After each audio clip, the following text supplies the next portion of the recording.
echo of his call. நமது ஆண்டவரும் ரட்சகருமாகிய இயேசு கிறிஸ்து நாமத்தில் உங்களை அன்புடன் வாழ்த்துகிறேன். మన ప్రభువు రక్షకుడైన యేసుక్రీస్తు నామమునందున మిమ్మల్ని అందరినీ అభినందిస్తున్నాను. நீங்கள் నలமாக இருக்கிறீர்களா? మీరందరూ బాగున్నారా? நீங்கள் தினந்தோறும் இந்த செய்தியை கேட்கறதுனால உங்களுக்கு தினந்தோறும் தேவன் புது பலன் கொடுக்கிறாரா? ఈ రోజు ఒక్కొక్క రోజు ప్రొద్దుట వేళ ఈ నా వచనం విని మీరు కొత్త బలం పొందుకుంటున్నారా? நீங்கள் ఆశీర్వదించబட வேண்டும் என்று சொல்லி அதிக ஜெபத்தோடு இந்த காரியத்தை நாங்கள் செய்கிறோம். మీరు ఆశీర్వదింపబడాలని ఎంతో ప్రార్థనతో మేము రోజు ఈ వచనాన్ని మీ దగ్గరికి తీసుకొస్తున్నాము. లూకా సువిశేషం 13వ అధికారం 12వ వచనத்தில் நாம் பார்க்கிறோம்.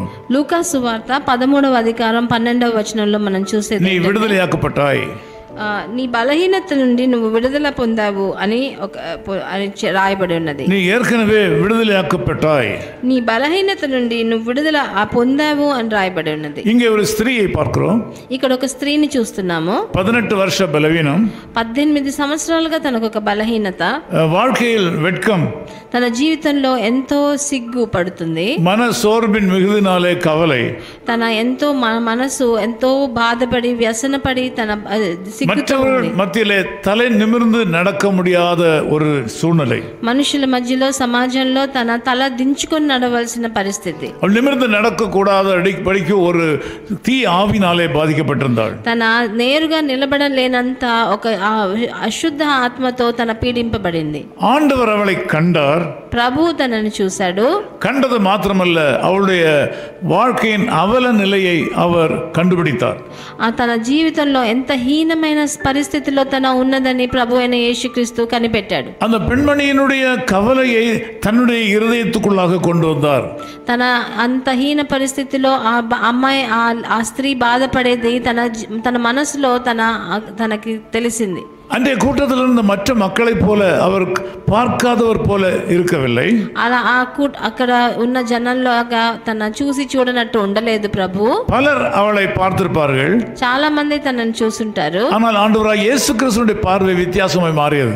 కానీ ప్రభు అయిన యేసుక్రీస్తు చూపు మట్టుకు వ్యత్యాసమైనది. அவர் அவளை கூப்பிட்டார், తనని పిలిచాడు. ఆ స్త్రీని நீ சுகத்தை கொடுத்தார், తనకి స్వస్థతని ప్రసాదించాడు. அவருடைய வாழ்க்கையோட அற்புதத்தை கொடுத்து செய்து அதிசயத்தை செய்தார். తన జీవితంలో ఒక అద్భుతాన్ని అతిశయాన్ని చేసి ఆ రోజు తనని ఆశీర్వదించాడు. ஆண்டவர் அவளை சுகப்படுத்தினார். ప్రభు అయిన యేసుక్రీస్తు తనకి స్వస్థతనిచ్చాడు. இந்த காலை வேளையில நீங்களும் கூட விதமாக கூனி குறுகி போய் இருக்கிறீர்களா?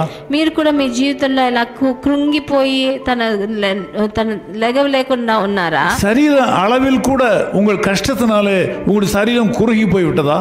మీ శరీరం కూడా చాలా కష్టంతో అనారోగ్యంతో అలా కృంగిపోయి ఉందా? பொருளாதாரத்தில் நீங்கள் பின்தங்கி போனதுனால, மனம் கசந்து போனதுனால உங்களுடைய நிலைமை மோசமாய் போய் கொண்டிருக்கிறதா? మీ ఆర్థిక పరిస్థితి చాలా ఘోరంగా ఉంది కాబట్టి మీరు చాలా కృంగిపోయి లెగవలేనంత పరిస్థితిలో ఉన్నారా? இந்த கால வேளையில் உங்களுடைய அவல நிலையை இயேசு காண்கிறார்.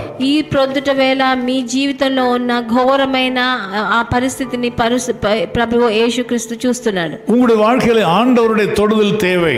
ప్రభు అయిన యేసుక్రీస్తు మీ జీవితాన్ని ముట్టవలసి ఉన్నది. இன்னைக்கு அவருடைய பார்வை உங்கள் மேல் படுகிறது. ఈ రోజు ఆయన చూపు మీ మీద పడిందని మీరు నమ్మండి. உங்களுக்கு பூரண விடுதலை கொடுக்கிறார். మీకు సంపూర్ణ విడుదల ప్రసాదిస్తున్నాడు. ఈ రోజు நீ விடுதலையாக்கப்பட்டாய் என்று சொல்கிறார். నీకు విడుదల దొరికింది ఈ రోజు అని చెప్పినట్టు நீங்கள் விடுதலையாக்கப்பட்டீர்கள். మీరు కూడా ఈ రోజు విడుదల చేయబడ్డారు. విశ్వాసத்தில் அதை ஏற்றுக்கொள்ளுங்கள். మీరు విశ్వసించి దాన్ని మీరు ఏలుకోండి. இப்பொழுது நீங்கள் சோதித்து பாருங்கள். మీరు ఇప్పుడు మిమ్మల్ని శోధించి చూడండి. உங்கள் வாழ்க்கையில் அற்புதம் நடந்திருக்கிறது. ఈ రోజు తప్పకుండా మీ జీవితంలో ఒక అద్భుతం జరిగే ఉంటది. வேதம் சொல்கிறது, விசுவாசத்தினால் நீதிமான் வாழ்வான். పరిశుద్ధ గ్రంథం చెప్తుంది, మీ విశ్వాసాన్ని బట్టి ఒక నీతిమంతుడు జీవిస్తాడని. விசுவாசத்தினாலே நீங்கள் வாழ்வீர்கள். మీ విశ్వాసాన్ని బట్టి మీరు జీవిస్తారు. நன்மை உண்டாகும். మీకు మంచి జరుగుతుంది. ஜெபிக்கட்டுமா? ప్రార్థన చేయనా? எங்கள் அன்பின் பிதாவே, உம்மை நன்றியோடு ஸ்தோத்திரிக்கிறோம். మా ప్రియ తండ్రి, మీకు వందనాలు స్తుతులు. அன்பு சகோதர சகோதரிகளை உம்முடைய அன்பு கரங்களில் ஒப்புக் கொடுக்கிறோம். ఈ ప్రియ జనులను దేవజనులను మీ చేతికి అప్పగిస్తున్నాను నాయన. வாழ்க்கையில் பலவிதமான போராட்டங்களினாலே அவல நிலை அடைந்து கூனி குறுகி போய் நிற்கிறார்கள். ఎన్నో పోరాటాల వలన ఈ జనులందరూ కృంగిపోయి వాళ్ళు లెగవలేని పరిస్థితిలో ఉన్నారు. இந்த மக்கள் இந்த கால வேளையில தொடுவீராக. ఈ ప్రొద్దుట వేళ వాళ్ళ ఒక్కొక్కరిని మీరు ముట్టండి నాయన. எவ்வளவு உயர்ந்த நிலையில் இருந்த மனிதர்கள் இன்றைக்கு கூனி குறுகி போய் நொந்து போய் வீட்டில் அடங்கி இருக்கிறார்கள். చాలా పెద్ద ఒక అంతస్తులో ఉన్న వాళ్ళు కూడా ఈ రోజు చాలా తగ్గిపోయి వాళ్ళు చాలా కృంగిపోయి ఉన్నారు తండ్రి. சமுதாயத்தில் உயர்ந்த நிலையில் இருந்தவர்கள், சபையிலே உயர்ந்த நிலையில் இருந்தவர்கள் இன்றைக்கு எங்கும் போகாதபடி வீட்டில் அடைபட்டிருக்கிறார்கள். ఈ సమాజంలో ఒక హెచ్చైన స్థానంలో వాళ్ళ సంఘంలో ఒక హెచ్చైన స్థానంలో ఉన్న వాళ్ళు ఈ రోజు ఎవరిని చూడలేకుండా అంత ఘోరంగా వాళ్ళ హీన పరిస్థితిలోకి వెళ్ళిపోయారు. இப்படி கஷ்டத்தில் இருக்கிற சகோதரியை கர்த்தர் தொடுவீராக. అలాంటి కష్టాల్లో ఉన్న సహోదరుని మీరు ముట్టండి. அப்படி இருதயத்தில் இருக்கிற கவலைகளை மாற்றுவீராக. తన హృదయంలో ఉన్న బాధలన్నిటిని మార్చివేయండి తండ్రి. இப்படி அடைந்து கிடக்கிற அந்த சகோதரனை கர்த்தர் தொடுவீராக. అలా ఎవరిని చూడకుండా తలుపులు వేసుకొని ఉన్న ఆ మనిషిని మీరు మార్చండి తండ్రి. அவருடைய மன கஷ்டங்களை நீக்குவீராக. ఆయన మనసులో ఉన్న అన్ని కష్టాలు మార్చివేయండి. கண்ணீரை துடைப்பீராக. వాళ్ళందరి కన్నీటిని మీరు తుడవండి తండ్రి. యేసు క్రీస్తుவின் நாமத்தில் ஜெபிக்கிறோம் பிதாவே. ప్రభువైన యేసుక్రీస్తు నామమునందున వేడుకుంటాం నాయనా. ஆமென். ஆமென். விடுதலை நாயகன் வெற்றியை தருகிறார், எனக்குள்ளே இருக்கிறார், என்னே ஆனந்தம். நான் ஆடி பாடி மகிழ்வேன், தினமாடி ஆடி துதிப்பேன், எங்கும் ஓடி ஓடி சொல்லுவேன், என் இயேசு ஜீவிக்கிறார், என் இயேசு ஜீவிக்கிறார். His Call Ministries, 10 Muhammad Abdullah 2nd Street, opposite International Cricket Stadium, Chepauk, Chennai 600005, India. Phone 914428528282.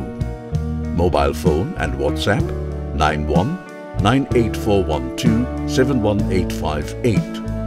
Email sam@echoofhiscall.org. Website www.echoofhiscall.org. God bless you.